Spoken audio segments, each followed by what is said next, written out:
Yeah, it's your boy Danny J. Quick, and I'm here with Kyron Silva. And we want to thank you for joining the Four Tales podcast. I want to know what it is Quick is trying to say. We're about to talk some comics and get a little bit controversial. Everything from indie books to movie to level commercial. With no rehearsals when we converse to coerce you. And then we do the quick takes and try to get to the person. So join us and get your comic book a few more sales once a week wherever you pod. It's Four Tales. Once a week wherever you pod. It's Four Tales.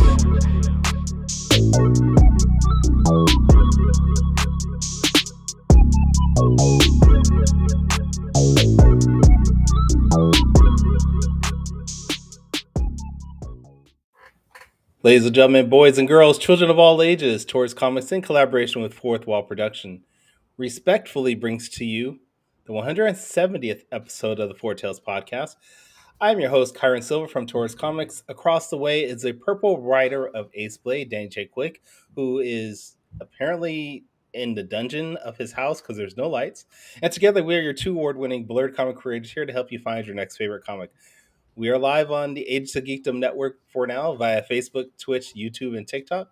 So if you're listening or watching us live, thank you for your support. Don't forget to like, subscribe, share, review this podcast, because all your positive reviews and interactions help us reach a bigger audience. Mr. Quick? That is a fact. They do. They do. How's it going, man? I'm doing all right. I think I'm gonna miss the Ages of Geekdom network. Whoa. We don't know anything yet. We don't? I mean, unless you know more than I do. I mean, I don't know anything, but I can read in between lines. I can definitely see tea leaves and them lines are really big, aren't they? if I was a betting man, I would say that, along with a few others. But I'm not a betting man, which is good because I'm not good at it. Okay. I found out recently when I went to the casino that I'm just not good at gambling. I'm just not good at it. Thankfully, I don't make big bets, and I'm very conservative with my gambling money. I do know that you make big licks. I do make big licks. I don't.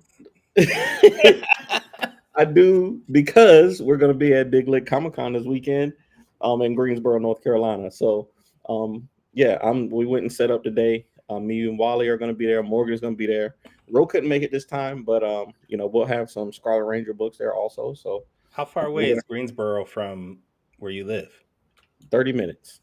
Dang, that's far. No, it's not. No, it literally is not. It's not? Okay. It's not far. Wally lives an hour and a half away, and Ro lives like 6 hours away from. Oh yeah. Here. So Ro's in like Atlanta, right? Or yeah, Georgia? he's in Atlanta. Yeah. Okay. Yeah, I can see that. All right. So you have Big Lick. Well, I'm all right, but you have Big Lick. What? Have you recovered from CrockerCon yet? No. Dude, we already started planning for next year already. Okay. That's good, like, though. It just ended last year. Again, wait, we didn't have a show last week, huh? Nope. Okay. Because I was out in Washington meeting my doppelganger. That's right. I didn't even bring up that video. I should have done that. Hey, I had a good time out there though. It was all right. That long drive, bro. For anybody listening and doesn't know, Danny has been mistaken for the comedian Kev on Stage for years.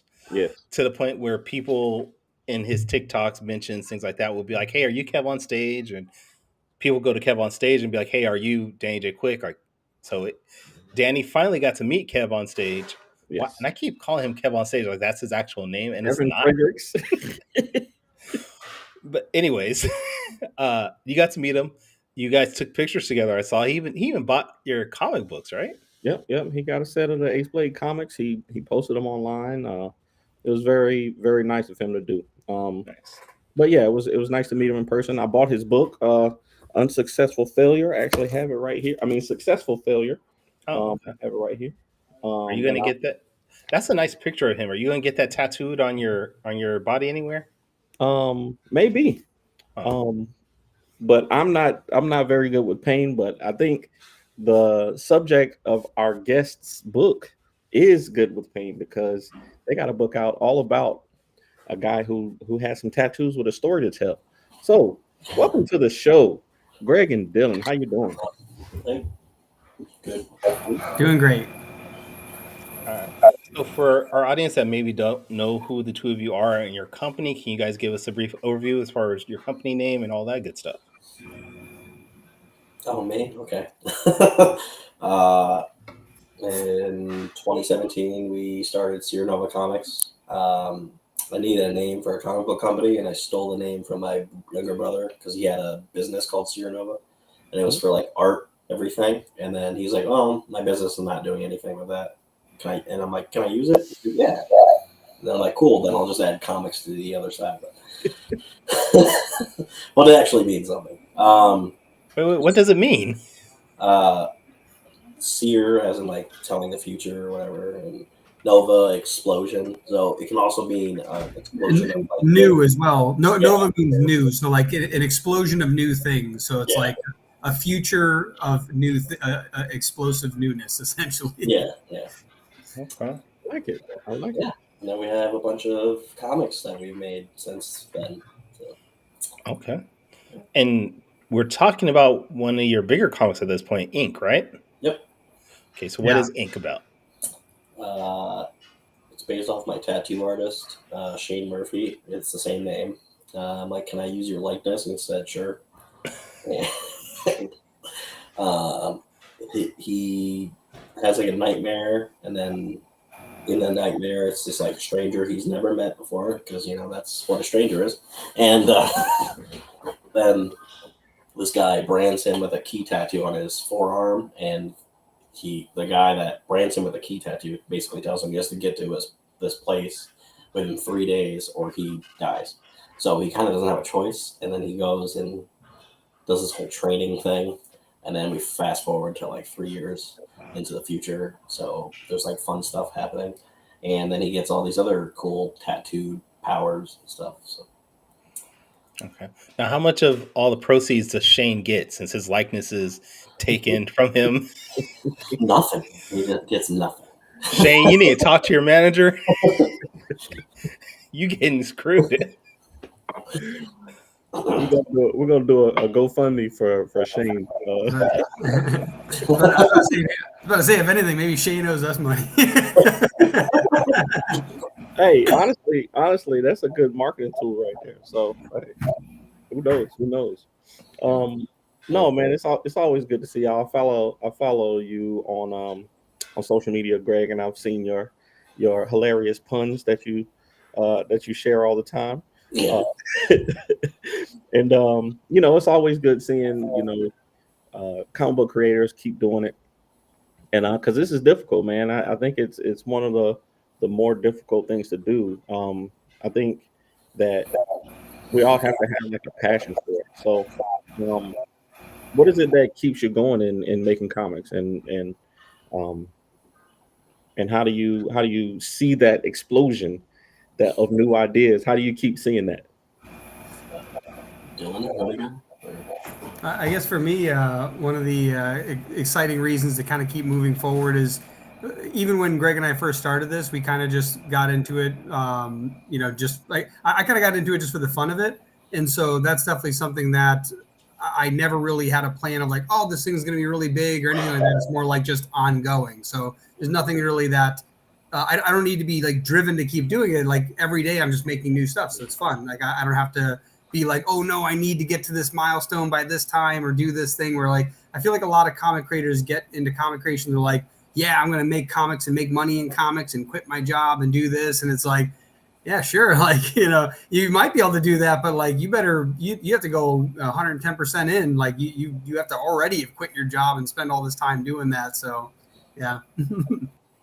Yeah, I think a lot of people. I've had a lot of people reach out to me about making comics, and even though like I'm very transparent about the fact that we don't make a lot of money, like we do okay. We sell comics regularly, but the profit margins aren't great on especially indie comics, and you can't really merchandise things until your character gets to a certain level to people that people want to buy T-shirts and action figures and stuff. So Okay, you know, Danny Lyon. I seen Danny's books.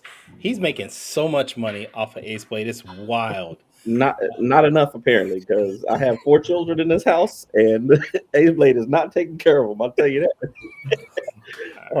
Thankfully, I do have a day job, and but doing it after hours, put another 40 hours into making making making comic books or more. A lot of times, you're putting a lot of hours into this even after your main hustle. And it's wonderful to see people keep doing it. A lot of people drop out of making comic books when they realize how hard it's going to be, but I think it's cool that you have a passion for it, and that keeps you going. Is that the main motivation? Is it just the passion that keeps you going, or do you want to get to a point where you can maybe take over from your full times with comic books? Yeah, I would like this to be my like full time thing. I like very much. I would like to not work for somebody else.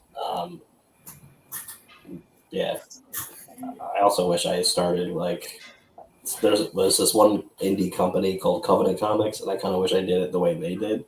Um, Mm. like so they like were quiet for a while, and then they like released one series instead of me releasing 5 at one different times, and I'm like, here's money here and then there, and I wish I didn't. But yeah, so, besides You, that, yeah, you learn as you go, right? yeah. Yeah, that's probably one of the biggest things that we didn't realize till later was we had started one comic, it got delayed, so then we started another comic because that particular series we were working with an artist who was just going slow. And then we released our first comic, coincidentally, was Ink. So that wasn't meant to be our first comic, but it ended up being the first comic that we printed. And then after that, similar thing, we had like another solo series and another solo series. So we ended up making like 4 or 5 individual comics before we made the second issue of any of our comics. And it was only after we got to like our 4th or 5th when we started reaching out to shops and we realized, oh, they don't really take indie comics unless they have 3 in one series. And we were like, oh, oops, like we've made more than 3, but we don't have 3 in a single series. And so we just continued what we were doing. And now we actually have a couple that are, so Ink is actually our first one that we got 3 in a series done.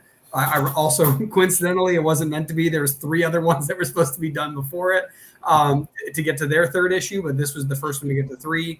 And then we also, same with the graphic novel, first one to get turned into a graphic novel. And now that we have that, it's like that's a much more powerful tool. So I do wish that we did that first, especially because when we made Ink initially, that was the one comic we had some other creators be like, hey, you're making a different comic. This isn't Ink 2. And they would say that like every comic we released, they're like, hey, where's Ink 2? Like, what's going on?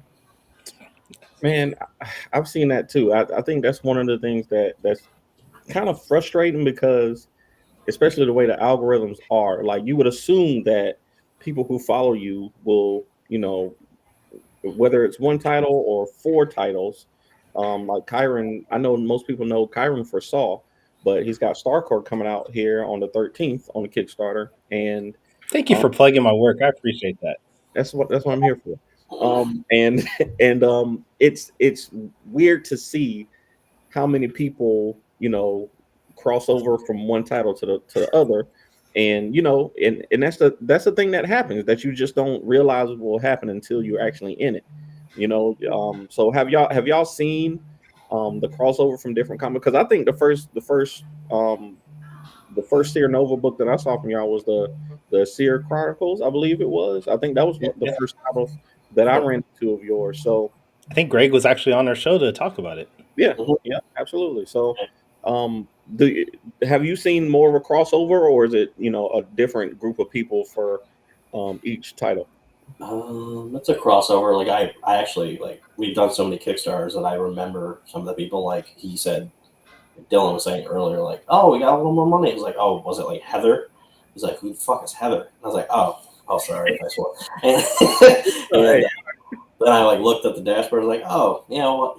He's like, I don't know who that is. It's like, oh, well, she backs like every Kickstarter that we have. So mostly because of Mittens. Mittens is what started like a bunch of people came out of nowhere because I guess cats are popular. So People love their cats. and now we're kind of like known as the like Mittens people, and I'm like, oh, well, we have like superheroes. Is it hard when you go to conventions to maybe sell these different titles to people? Because your titles range from what seems like all ages to maybe adult themed in a way. Yeah. So we actually talked about that on our live stream podcast thing last night. Dylan sets up the table, and I just stand there. He's the marketer. So we like breaks it up. So there's like a horror anthology. We have Chronicles of Horror issues 1 and 2. So we have like the red kind of situation going on over there, and then purple or whatever color he's got going on for green or whatever. That's like superhero, and then blue is Mittens because the whole color vibe with that. Reddit. But yeah, and then it depending on what person comes up the table or goes by or what the interaction is. We're like, oh, do you like horror? Like, there's this guy that came up to us at Saratoga Comic Con because he didn't hear what Dylan said. First, Dylan said, "Oh, nice shirt," but it's just like all of like the horror slasher villains on his shirt, like a Hawaiian shirt. And then he's like, "What?" And they walk up closer, and I'm like, "Oh, well, now you have to talk to us." So then he bought a bunch of our comics, and I was like, "Oh, you want the horror one?" He's like, "No, I want the Mittens one too." I was like, "Oh, okay." Yeah, honestly, that was the big thing I said on our stream yesterday was that when you do have a lot of comics, it can get overwhelming for whoever's coming up to you. So being able to like explain what you have very briefly and like group them together makes it a lot easier to kind of make the pitch. So the whole idea is if somebody came up to our table and they're like, "What do you do?" and it's like, "I don't know. Do you like sci-fi, horror, or superheroes?" Right? And now I've narrowed it down before I start pitching because if I go, "Hey, here's our 12 different issues we have," all of a sudden it's like, whoa, like, where do I start? It's like, well, that's going to depend on what you like. And so, yeah, I think that helps a lot. And then like, if they go, oh, I like horror. Cool. Here's our 2 things in horror. Oh, we like sci-fi. Here's the 3 issues of Mittens from Sci-Fi. Oh, I like superhero. Here's our 3 comics in superhero. So it keeps it very limited without making it so difficult. And honestly, it also, because we have a variety of genres, it actually opens the door to more sales because the likelihood they don't like something we make is limited because if they don't like sci-fi but they like horror, we can get them, where if you're only a sci-fi table, that's all you're selling. Yeah. So yeah, that kind of helps too. Now this red area of your table, is it behind a beaded curtain that if you have to no? We gotta have a security guard stand by the curtain at the table. No, just to make sure they're 18. No. Are you talking about like because of the different ages for the comics? You mean? Yeah. No, because like most of our comics, like there's nothing like we don't have any like I would say we don't have any rated R except for maybe one of the horror comics has a little gruesomeness to it. That would fall into that category, but like we don't do any like risque stuff really. Like and not even really, like we don't do any risque stuff, like so like that's not really an issue. So like all of our covers, like a kid can look at them all and they're fine. And then the worst thing that happens in any of our superhero comics is maybe like a tiny amount of blood. There's one scene where there's a decent amount of blood, but it's a singular scene at the end of a comic. And then it's swearing. That's about it. Yeah. Everything else, like I would say that most of our comics are probably rated teen plus. We put M because we originally we didn't know what to categorize them as. But like honestly, like that's probably a more accurate rating, is that they would be like teen plus. And then our Mittens series would be everybody because that one's kid friendly. I think that helps. I think like you said, Greg, I know you said that you wish you would have done it the other way, but I think having a variety definitely helps. It's good to be able to sell different, genres and tell different stories and show your versatility, especially in indie comics. I know a lot of us just make superhero books, but even in superhero comics, there's a lot of, variety that you can tell. But so I kind of see that as a strength, even though I know it's easier to kind of build an audience, like you can build a bigger fan base um in one title, but Yeah, yeah. Night Watch, our latest. That's the latest released comic. We have not brought that to a convention yet, so I completely forgot about that. But yes, on the cover, it is bright white with our main character on the ground, surrounded by bad guys, and a pool of blood that covers the bottom like quarter of the comic. But it's like a cartoon. It's not like super gruesome. It's not like there's like missing arms and guts hanging out. It's just red. So like, yeah, it's definitely something. He could have spilled paint. We don't know. We don't know fish. Yeah, fish. You don't know if that's blood. You don't know. Yeah, he was at a construction yard. He could have been moving paint and got knocked over by these bullies, and now he's got red paint all over the ground. Yeah, come on now. All right, now you guys have the Ink Volume 1 trade paperback Kickstarter going right now. You guys just launched it a couple days ago, right? Yep, on the 1st. Nice. We're going to just show it here. So what can people expect from this Kickstarter as far as rewards are concerned? The best comic they've ever read. Yeah, so we kept it pretty simple. We have obviously the trade paperback itself. We have a digital copy of it. We've got a sticker, a temporary tattoo, things like that. The rewards, we really want to focus on the fact that this is our first graphic novel. That's like a big thing that a lot of people that even enjoy indie comics don't want to get into them until you have a graphic novel release so that they can really digest a bunch at once and then invest in your world. So that's really what we're pushing on this one. Yeah, I'm to that point now where I'm back in #1 issues, and then I'm back in graphic novels. Like I've backed a lot of projects on Kickstarter, and Kickstarter is probably where I next to my LCS, like I buy the most books from Kickstarter for sure. But I don't know if it's the budget or if it's just I know that I don't have time to read all these books. I'm gonna back the first one, and then if you get a graphic novel and I'm still interested, I'll back then. So I think that's and I might be in the minority there, but I think that's the way to go for sure. Hey, is Adam Fields did your first issue? Did he do the issues 2 and 3 also? Dang, that was loud. No, we this is the first graphic novel. So we did It Comics issues 1, 2, and 3, and then we've compiled them into the graphic novel. Okay, but is it the same artist on each issue? Yep, correct. It's just so issue 1. That's like the first year that he was starting comics, and then he just improved since. Yeah. Yeah. Yeah. No offense to Adam on the first issue, because it was actually a really good job, but you can tell there's a huge change from issue 1 to like this. I think this is issue 1 here. Correct. Yeah. and then you go down to like here, and it's like, oh wow, you can see the improvement over each issue. So that's actually really cool to see. What I originally wanted to do for this, but I just didn't have the money and he didn't have the time, was to remaster issue 1, because I actually wrote a script that has more story for that. And we actually like had a whole different script for issue 1, but Dylan didn't see the scripts because I sent it to Adam, because that was our like second comic that we were making. So I didn't know the whole editing thing yet. And I sent it to Adam, and then he's like, oh, well, that's too many words for what's going on this page. And I was like, oh, whoops. And then we had to just rewrite the script as the art. So it was like the Marvel way for that. And then, yeah, one of the things that happened with issue 1 was that instead of doing a bunch of dialogue, we ended up switching it to like a narration. So it's actually inner dialogue the whole time with like the narration boxes.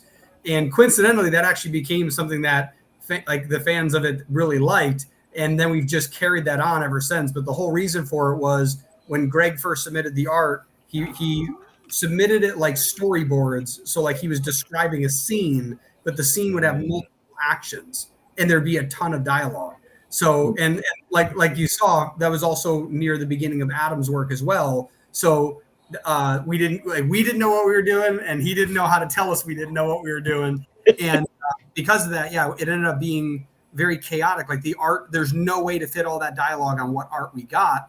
And I was like, oh, like, and you're like, you already bought it. So like, that's like, we're just gonna have to deal with it and figure out what to do. So I helped Greg go through it and then basically rewrite it to inner dialogue. It ended up looking a lot better, a lot cleaner, because you get to see more of the art and even the first issue. And then in the second issue, as the art gets better, you still see more because a lot of it's still inner dialogue.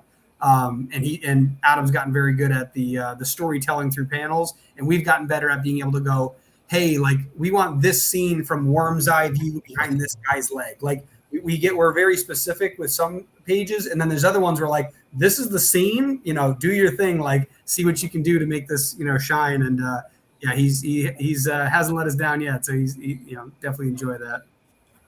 Who raise your hand if you learned from your first comic book and gotten better? There you go. Right?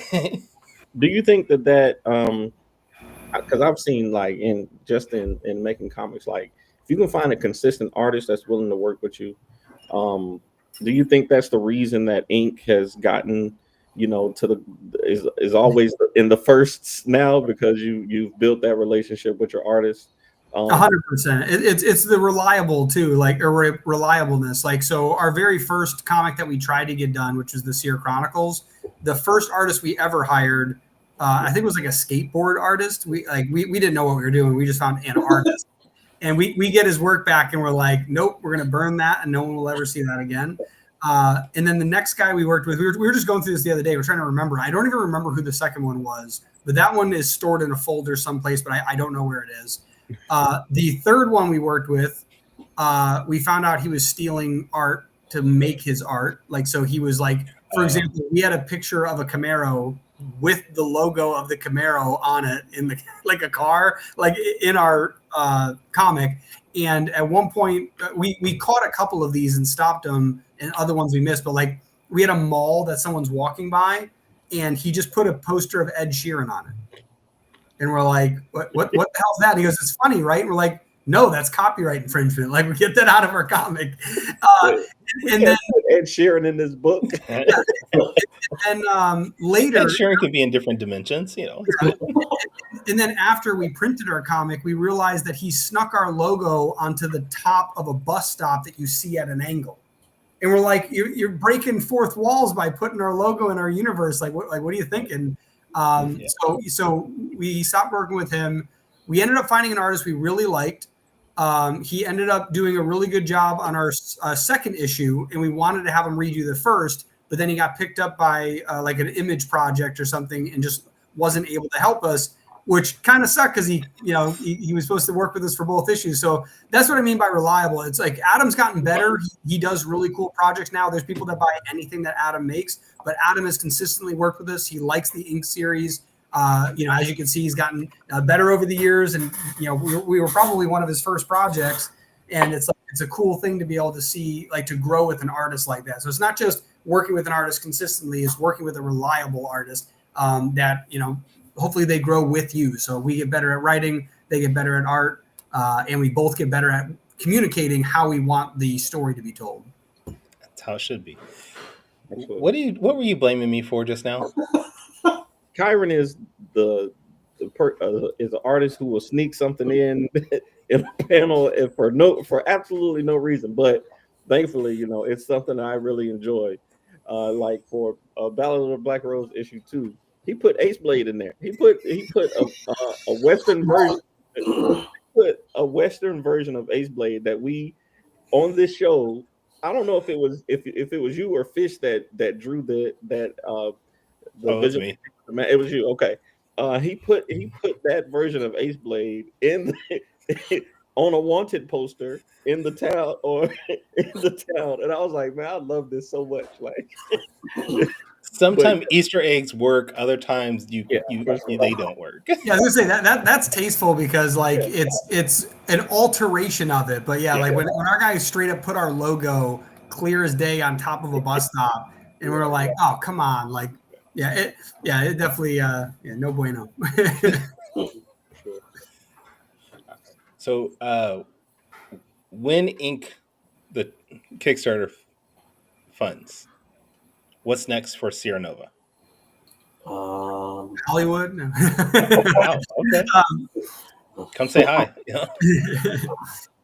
No, Because I was gonna say movie studio. No, but no, I'm trying to remember what our next. So, because we have a couple things that are still in the works actively. I think the next thing that's supposed to come out is going to be our the recreation of the Seer Chronicles. So we're actually going to be repurposing the title, the Seer Chronicles, and turn it into a what's it called? A prequel title. So meaning it's basically going to be the backlog of these other comics. So for example, Ink goes 3 years into the future. He already has his powers, but there's an entire journey he went through to get them. That might get titled under the Seer Chronicles. So the Seer Chronicles are like origin stories now because it happened to actually work out that it's the origin story for the character Fireproof. And so that comic has been in the works. It's basically done. There's like a couple of pages left we're just waiting on. But that comic was supposed to come out this year. It's likely going to come out next year. But that's so it used to be called the Seer Chronicles and it was going to be issue 3. Now it's starting from the beginning. Same comic, but it's by a new artist that we like and great work. And this stuff, this is going to be Fireproof issue 1. So that's going to be probably the next most recent release. So Sierra Chronicles is sort of morphed into like Marvel Comics Presents style, where they're one-off issues. Sometimes you get introduction to characters, things like that, but they can't be canon like. Yeah, like it'll be canon. It's mostly like so. The first issue of the Seer Chronicles is like 40 pages long or something like that because the very first issue was like 18 and it was like there was so much going on with not enough detail that it was like impossible to follow. So we basically added like 20 pages to it to make it a full story. But now it's like it's almost a graphic novel. This thing's gotten so long. And now we're telling 3 simultaneous stories in one book. And so we realized it was getting really hectic, where by the time we got to the 3rd issue, it got dialed down to just 2 characters that we're following. And now it's like, it's more interesting with the introduction of the character that is in the comic we just recently released, which was Nightwatch. So it's him in the future already in this world, which is kind of nice. So you're not following his backstory. So yeah, it's fun. I love it. All right. Well, it's time for my favorite part of the show. Quick takes. Y'all already know what it is. Kyron, when you're ready. Quick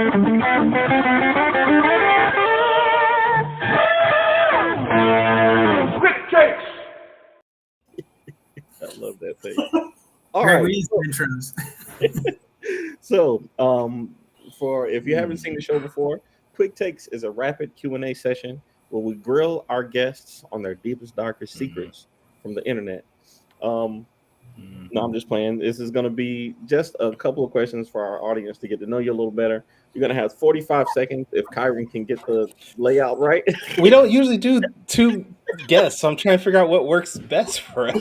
You're going to have 40. I'm going to ask you 5 questions. You're going to have 45 seconds each to answer them off the top of your head.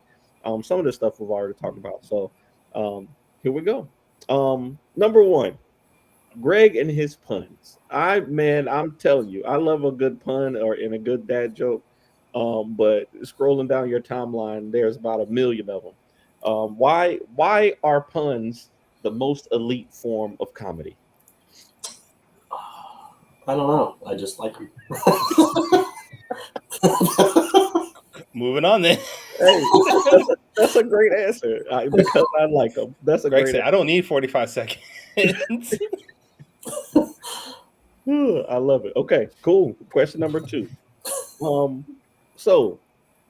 your story, Ink, the tattoos all mean something. Do either one of y'all? This is a question for both of you. I want to know if either one of you have tattoos and what are they? All right. So it's gonna take a little longer than 40 seconds. Do we need to make you bigger so we can see this? Is that what's going on? There's so many. It's mostly just music, just like different bands that I like Iceland Kills and A Day to Remember, and then there's just geometric stuff. This is a Dead Strawberry. That's also for a Dance Gavin Dance band. My grandfather's ribbon thing, Assassin's Creed, yeah. And then I got Deadpool. So yeah. There you go. You're running Those out of are- space on that one arm there, Greg. Yeah. Those are the ones he can show us. The other ones we can't actually see because The tramp stamps, And yeah, butterfly there. Yeah, sure. Okay, awesome. Well, question number 3. And this is a question that we ask a lot of our guests. I know that you've done big shows and small shows all over the place. Like I said, I got Big Lit Comic Con, which is kind of a medium-sized show, but it's local. What's And the I name know of it again? Big Lick Comic Con. And Big what? yeah, sure. is this And in Texas? no, it's a Virginia show, but it's in North Carolina. And Kyron It's called Big and Kyron just Big did Lick. Rocker Con, which was a huge success. Do y'all prefer big shows? I mean, big cons or small shows, and why? I would. So if they're super small, it's good for if you're brand new. I was talking about this yesterday, where like I like to categorize them as micro, small, like normal, large, mega. Mega's 50,000 plus. Large is like 10 to 50,000. Regular is 5 to 10. Small is 1 to 5, and micro is less than 1,000.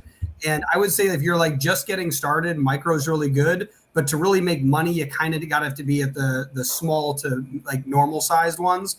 And then I basically suggest doing the bottom low one and the next one. And then as you grow and get a fan base, go to the next one and kind of just keep climbing till eventually you can do the mega ones.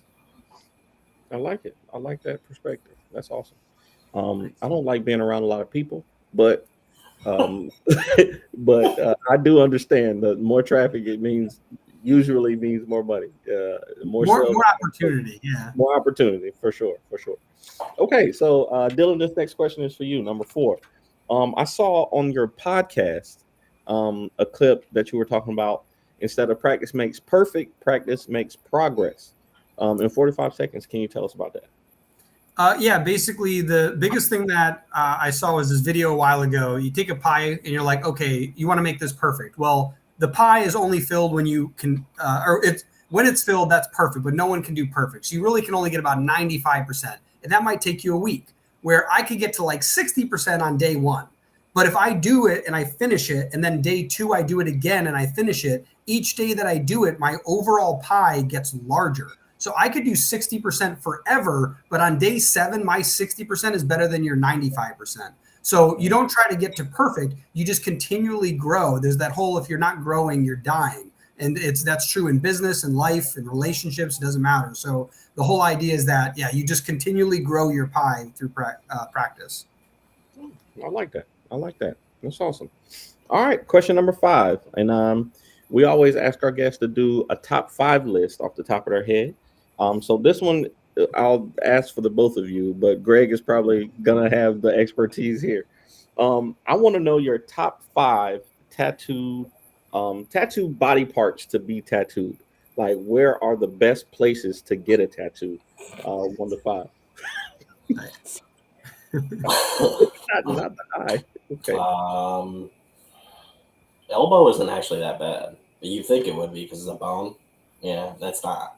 Everybody has different pain tolerance. The ditch, which is this thing, hurts a lot, so not there. Like the forearm is fine. So forearm, elbow, kind of near the shoulder is okay. Like inside here is okay, as long as it doesn't get too close to the armpit. No. And then the wrist is fine, unless if your tattoo artist isn't an asshole and goes zzz when he's doing it, but he did it. So, yeah, that's it. 5. I like it. All upper body tattoos. I like it. I hated all those spots because I'm ticklish in all those areas he pointed at. So no. Yeah, I would never even think about getting a tattoo. You said the ditch. What is it called? Yeah, I would never ever let. I don't even let my wife touch me right here. I'm not doing it. Well, I want to get like leg tattoos, but like you need money, so.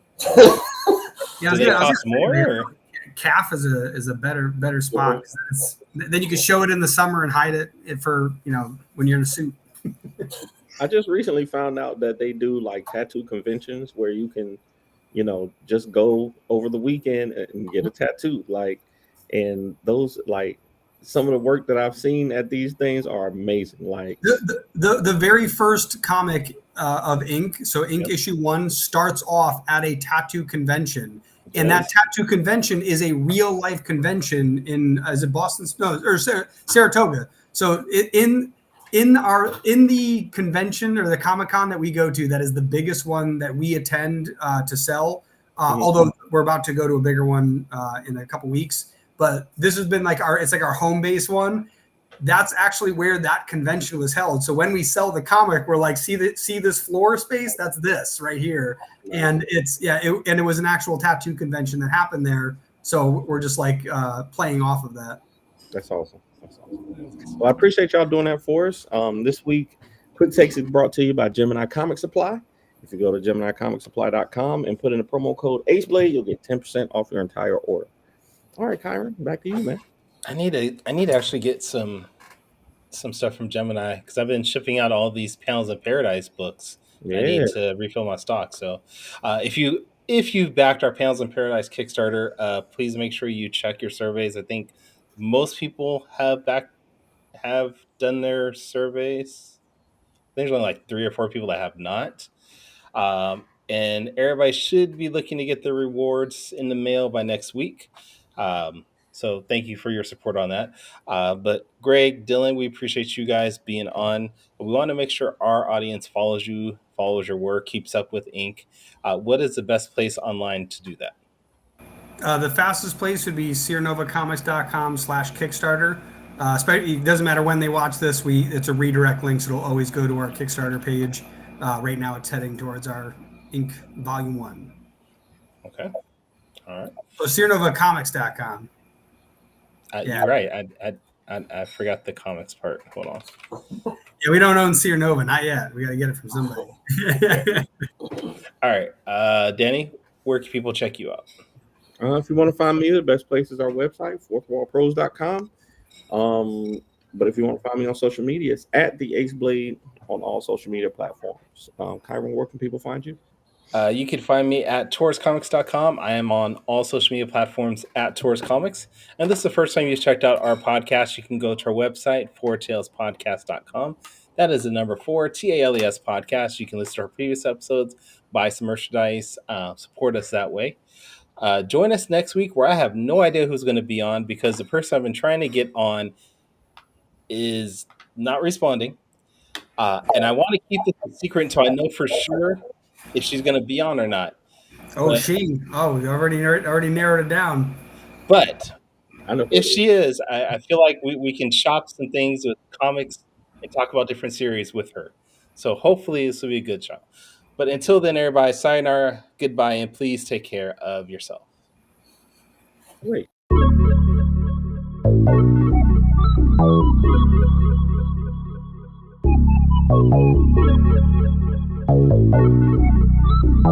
want to know what it is Quick is trying to say.